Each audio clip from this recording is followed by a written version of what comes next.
across the vast expanse of the Eurasian Steppe, where the land meets the sky in endless waves of grass, rode a people who left no cities, no monuments, and no written chronicles of their own. And yet, their presence shaped the ancient world. They were the Scythians, nomadic warriors, master archers, and lords of the horse. For nearly 1,000 years, they ruled not with stone or steel, but with speed, skill, and freedom. To the Persians, they were elusive ghosts. To the Greeks, fierce barbarians. To archaeologists today, they are one of the most mysterious civilizations of antiquity. They carved their history into golden ornaments buried beneath sacred mounds. They tattooed myths onto their skin, carried power in their bows, and lived by a code older than any empire. Their world was fluid, mobile, and untamed, just like the wind that carried them. This is the story of a people who defied geography and outwitted empires, who vanished without a trace, yet left echoes that still resonate across continents. They were more than warriors. They were riders of time, ghosts of the past who once ruled the world's greatest open frontier. These are the Scythians. The Eurasian Steppe is one of the largest and most powerful geographic forces in human history. A vast, treeless plain stretching over 5,000 miles, from the fringes of Hungary in the west to the highlands of Mongolia in the east. It forms a natural corridor of grasslands, rivers, and rolling hills. It is a land where the sky dominates, and the wind speaks louder than any human voice. This is the world that gave birth to the Scythians. The Scythians were not born in cities. They were born in motion. Emerging around the 9th century BCE, they were an Iranian-speaking nomadic people who migrated westward from Central Asia, eventually dominating the Pontic-Caspian steppe, an area that spans modern-day Ukraine, southern Russia, and Kazakhstan. Their movement wasn't accidental. It was an adaptation. The steppe wasn't a wilderness to them. It was a home without walls, a map without borders. The steppe shaped the Scythians' worldview. With few natural barriers, these open plains demanded mobility, endurance, and resilience. To survive, the Scythians became supreme horsemen. Their lives were built around the horse, not just as a mode of travel, but as a lifeline. Horses were transportation, tools of war, economic assets, and sacred companions. Children were taught to ride almost as soon as they could walk. A Scythian without a horse was hardly a Scythian at all. Their society was decentralized, built on kinship ties, clan networks, and shifting alliances. There were no palaces or bureaucracies, but this didn't mean disorder. Leadership was often earned through martial skill, generosity, and loyalty. Power flowed with respect, not with thrones. This flexibility gave the Scythians an immense advantage over their sedentary neighbors. While empires like Assyria or Persia were bound by territory, roads, and infrastructure, the Scythians moved with the seasons. Their settlements were temporary, their herds constantly in motion, and their entire culture was mobile. They couldn't be cornered or besieged because they never stood still. This mobility also allowed them to thrive through trade and raiding. The Scythians became a bridge between east and west, carrying goods, technologies, and ideas across thousands of kilometers. They traded furs, amber, and slaves for Greek pottery, Persian textiles, and Chinese silks, long before the formal Silk Road came into existence. But what exactly united them? To outsiders, Scythian was a blanket term. The Greeks called them Scythi, the Persians labeled them Saka, and the Chinese referred to related groups as Sai. These names describe not a single unified empire, but a loose federation of culturally similar nomadic tribes spread across an enormous territory. Their languages, customs, and art shared common roots, bound together by life on the steppe. Despite lacking a written language, their identity was strong. Oral tradition, ritual, and shared myth bound the Scythian people. They saw themselves as chosen riders of the open world, people of the sky, the wind, and the earth. Their gods lived not in temples, but in fire, water, and the stars. Archaeological evidence confirms their early presence. Kurgans, burial mounds, dot the steppe landscape from Ukraine to Siberia, testifying to a culture that valued honor in death as much as in life. These mounds, rich with grave goods, horses, and sometimes human sacrifices, reveal a people deeply spiritual and profoundly connected to the land. By the 7th century BCE, the Scythians had established themselves as the dominant force across the northern Black Sea region. Their power was not derived from conquest in the traditional sense, but from unmatched mobility, military prowess, and an uncanny ability to survive in one of the harshest environments on Earth. To the Scythians, war was not simply a necessity, it was a way of life. Everything in their world was shaped by conflict, mobility, and survival. In a landscape as vast and unforgiving as the Eurasian Steppe, strength meant more than just the ability to fight. It meant the ability to move, to strike, to vanish. The Scythians were not just warriors. They were tacticians, hunters, and artists of war. Their military genius began with the horse. While many ancient cultures used horses to pull chariots, the Scythians did something radical. They fought on horseback, individually and in coordinated units. This made them fast, unpredictable, and nearly impossible to catch. Scythian warriors could ride long distances, shoot with deadly accuracy from horseback, and quickly outflank larger, slower armies. They perfected the art of mounted archery centuries before other civilizations even attempted it. Their weapon of choice was the composite bow, a technological marvel of its time. Made from wood, horn, and sinew, it was small enough to use on horseback, but powerful enough to pierce armor at great distances. The Scythians trained from a young age to shoot while riding at full speed. These Parthian shots, firing arrows backward while retreating, became one of their signature tactics. The bow, however, was only part of their arsenal. Scythians also carried short swords, daggers, spears, and axes. Many wore scale armor made from overlapping iron or bronze plates sewn onto leather, light enough for mobility, tough enough for protection.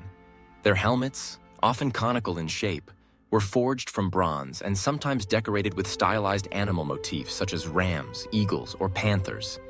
Their shields were round, made of wood and leather, and ideal for fast-moving mounted combat. But their most powerful weapon may have been fear. Scythian battle tactics were as psychological as they were physical. They avoided open field battles unless absolutely necessary. Instead, they relied on ambushes, hit-and-run raids, and strategic retreats. When facing larger armies, they would draw them deeper into the steppe, cutting off supply lines and harassing from a distance. This is exactly how they defeated the mighty Persian king Darius the First during his campaign into Scythian lands in 513 BCE. According to Herodotus, the Scythians refused to engage Darius in a pitched battle. They sent a cryptic message, delivering a bird, a mouse, a frog, and 5 arrows. Darius was puzzled. The message, Scythian leaders later explained, was simple. If you cannot fly like a bird, hide like a mouse, or swim like a frog, you will be slain by our arrows. This was not just a taunt, it was a doctrine of war. The Scythians fought only on their terms. They were not interested in glory or conquest, but in freedom, survival, and autonomy. Remarkably, this warrior culture was not exclusive to men. Archaeological evidence now confirms what Greek myths long suggested, that Scythian women also fought as warriors. Burial mounds across Ukraine, Russia, and Kazakhstan have revealed the remains of women buried with weapons, horse gear, and armor. Many had battle injuries. Some were buried with as much honor as their male counterparts. These discoveries have given new weight to ancient stories of the Amazons, a mythical tribe of warrior women said to inhabit the lands north of the Black Sea. For centuries, scholars dismissed these as mere fantasy, but the graves tell a different story. Among the Scythians, women could hunt, ride, and kill. In a society without fixed cities or rigid gender roles, ability and survival were more important than tradition. Scythian war was not waged only with weapons. Ritual and symbolism played a crucial role. Warriors decorated their armor, weapons, and even their bodies with animal motifs. Leaping stags, snarling leopards, fighting rams. These were not just artistic flourishes, they were spiritual emblems. In Scythian belief, the animal world was deeply tied to the forces of war and transformation. Wearing the image of a predator was both a prayer and a declaration of identity. When a great warrior died, their weapons were buried with them. So were their horses. often sacrificed to accompany their master into the afterlife. In elite tombs, entire stables were found, each horse outfitted with intricate saddles and bronze armor. These were not acts of extravagance. They were sacred rites, part of a belief system in which war, death, and the spirit world were intimately connected. Even in peace, the life of a Scythian was a preparation for war. Young boys trained in riding, archery, and endurance. Elders were respected for their wisdom in combat, and shamans, spiritual guides, were consulted before major battles. It was a society tuned to the rhythms of conflict and mobility, where strength was honored, but discipline was revered.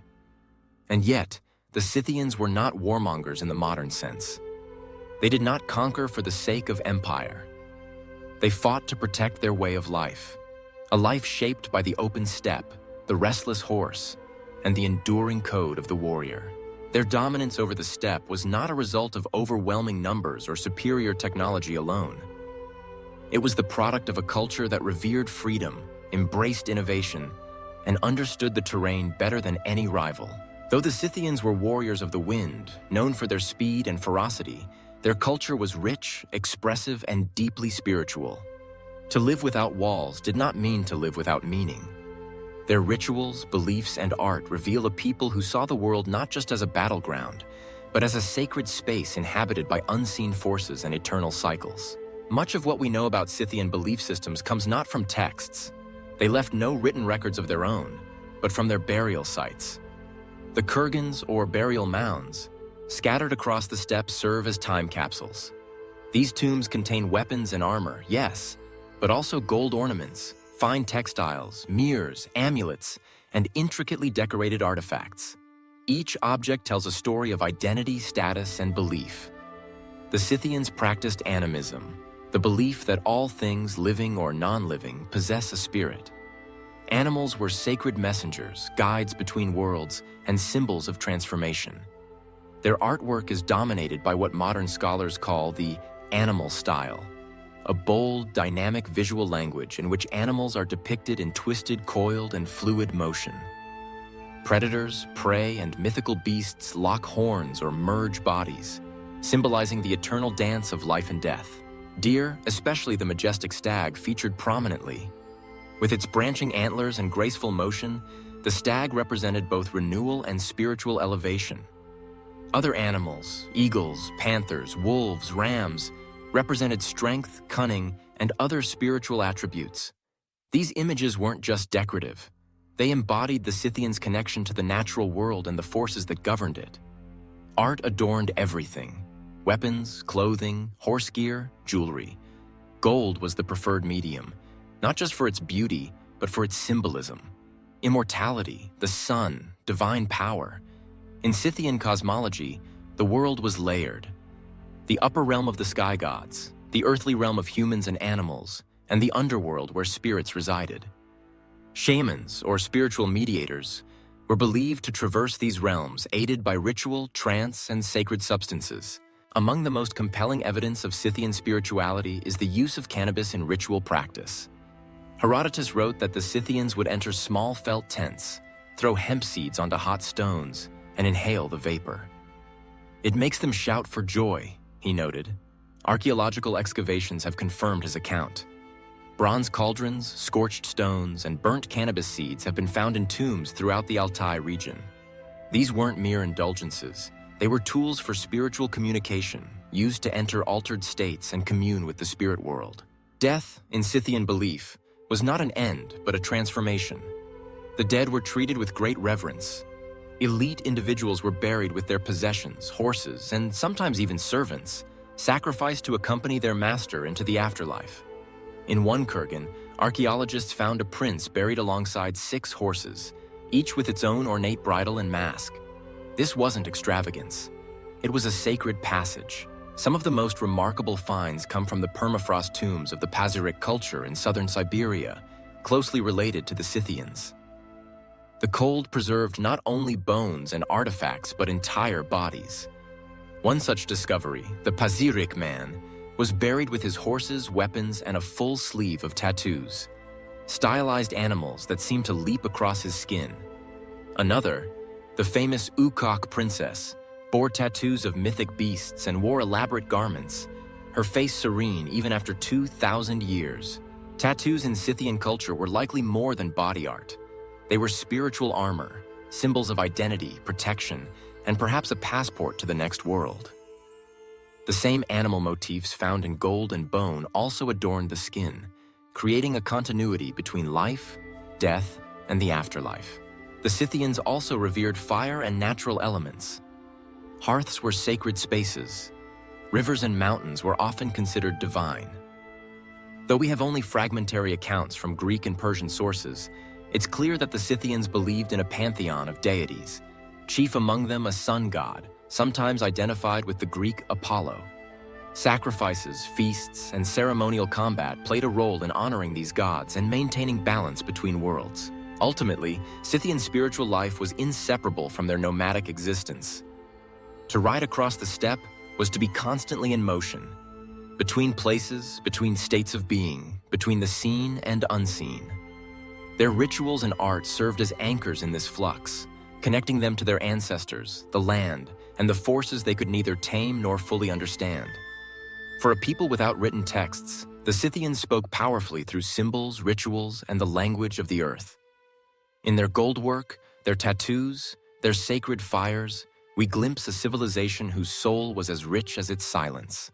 Though the Scythians left no stone cities or imperial palaces, their shadow loomed large over the ancient world. From the windswept plains of Ukraine to the royal courts of Persia, Greece, and China, their presence was felt, sometimes as feared enemies, sometimes as valuable allies, and always as an unpredictable force of nature. The Scythians' rise as a dominant power coincided with the decline of Assyria and the emergence of new imperial giants. Around the 5th century BCE, they surged southward from the steppe and entered the historical record in dramatic fashion by invading the Near East. According to Herodotus and corroborated by Assyrian sources, the Scythians swept into Mesopotamia, ravaging the Medes, Assyrians, and even reaching the borders of Egypt. They ruled large parts of Western Asia for nearly 3 decades. Though their control was more predatory than administrative, the Scythians terrified and humbled the great civilizations of the Fertile Crescent. Kings paid them tribute to avoid destruction. Entire cities reportedly offered gifts of gold and food to persuade them to turn away. But Scythian power was not built on conquest in the traditional sense. Unlike the Persians or the Greeks, they had no interest in permanent occupation. Their strength lay in mobility, and they retreated to the steppe just as swiftly as they had arrived. One of the most famous encounters between the Scythians and a major empire came during the reign of Darius I of Persia. Around 513 BCE, Darius launched a grand campaign to subjugate the Scythians north of the Black Sea. He amassed a massive army, built pontoon bridges across the Danube, and marched into the steppe, expecting a decisive battle. But the Scythians refused to cooperate. Instead, they launched a war of attrition, retreating endlessly, burning their own fields, poisoning wells, and harassing Persian forces with mounted archers.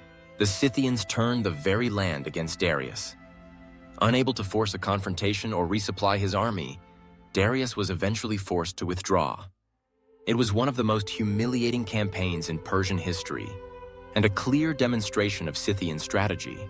They could not be captured. They could not be cornered. They were, as Herodotus described, masters of evasion. Despite their military prowess, the Scythians were not isolationists.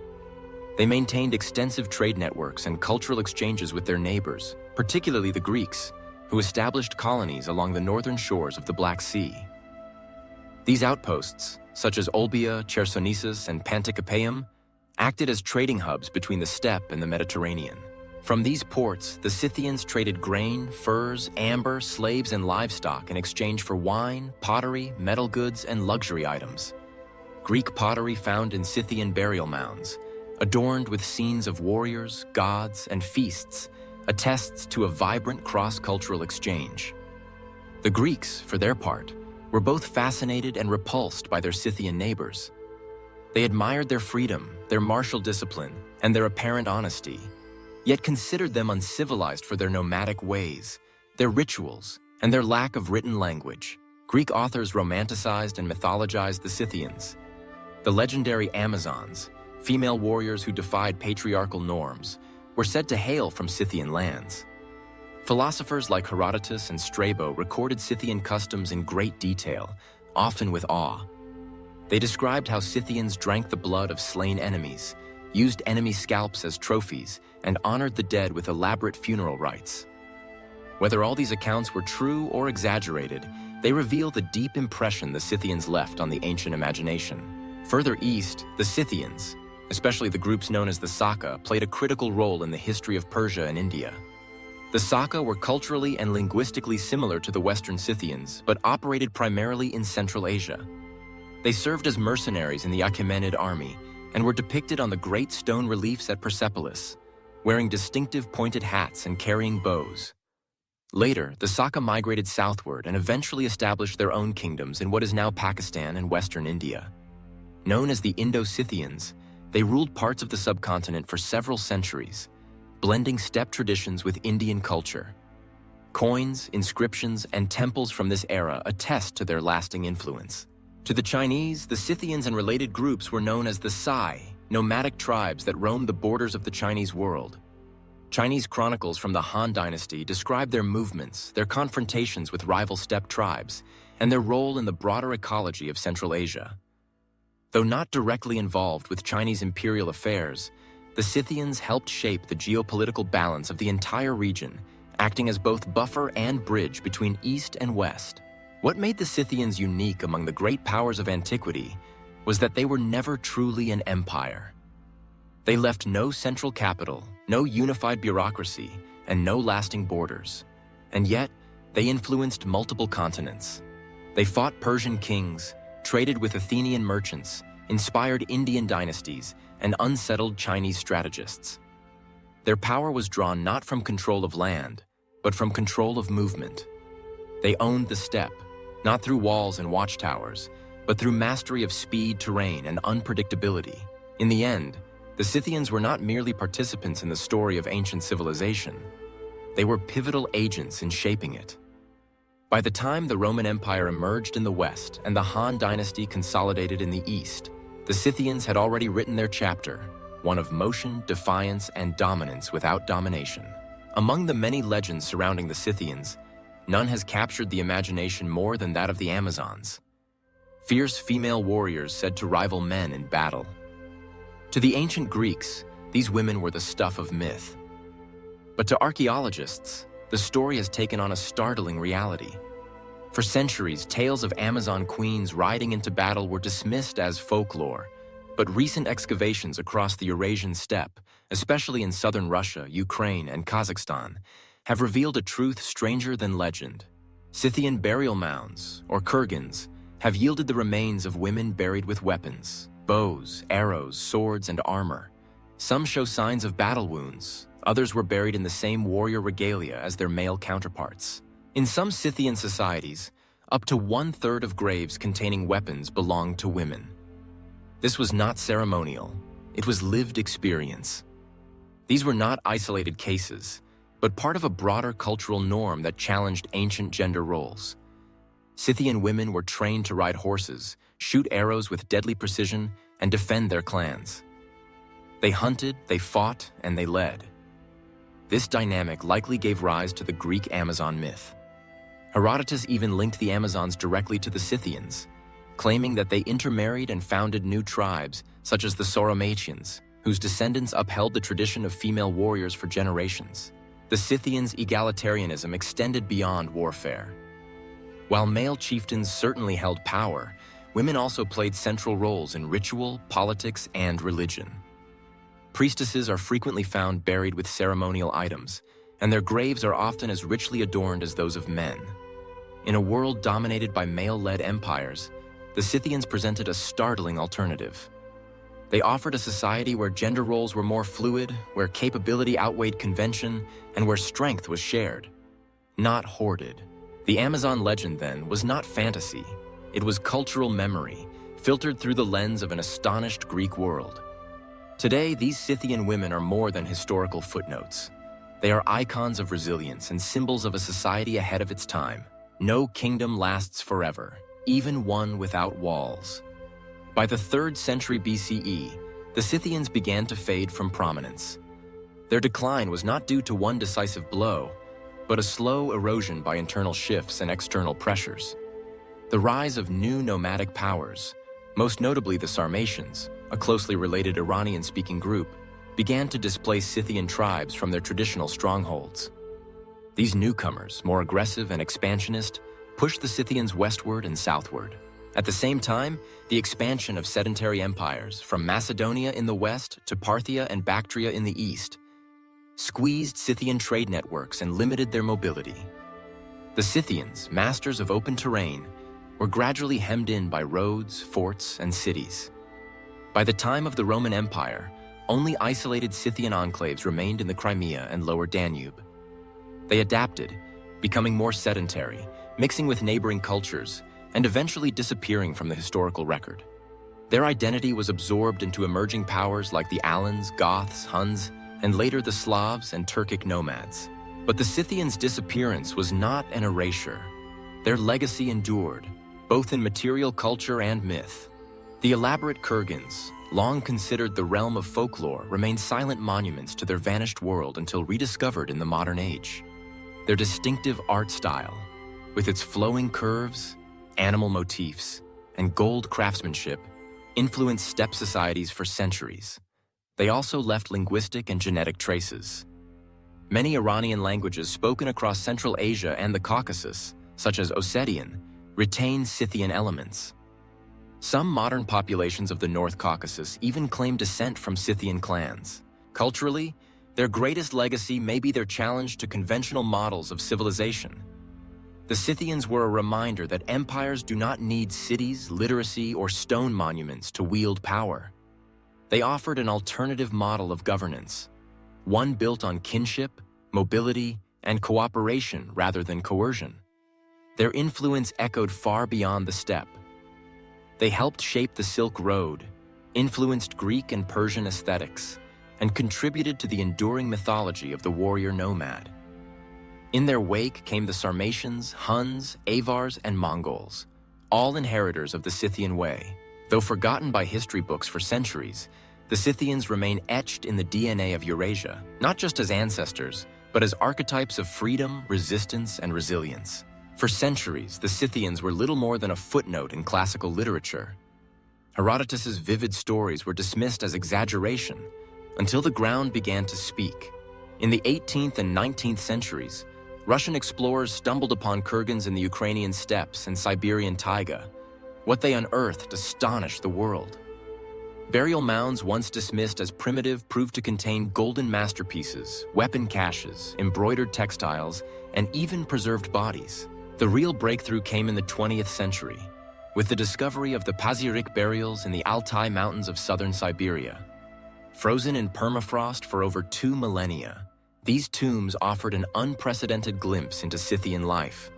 Horses buried with ornate saddles, warriors clad in intricate tattoos, and carpets woven with complex geometric designs, all perfectly preserved. Scythian mummies revealed not just what they wore, but how they lived and died. One of the most famous finds, the Ice Maiden or Siberian Princess, was a young woman buried with 6 horses, symbolic offerings, and intricate tattoos of mythic beasts. Her discovery challenged long-held assumptions about gender roles, religion, and the sophistication of nomadic life. In recent decades, advances in DNA analysis and archaeogenetics have further reshaped our understanding. Scythians were found to be genetically diverse, with links to both Eastern and Western Eurasia. Their mobility was not just cultural, but biological. They were truly a bridge between worlds. Exhibitions of Scythian treasures, from London's British Museum to Moscow's Hermitage, have captivated millions.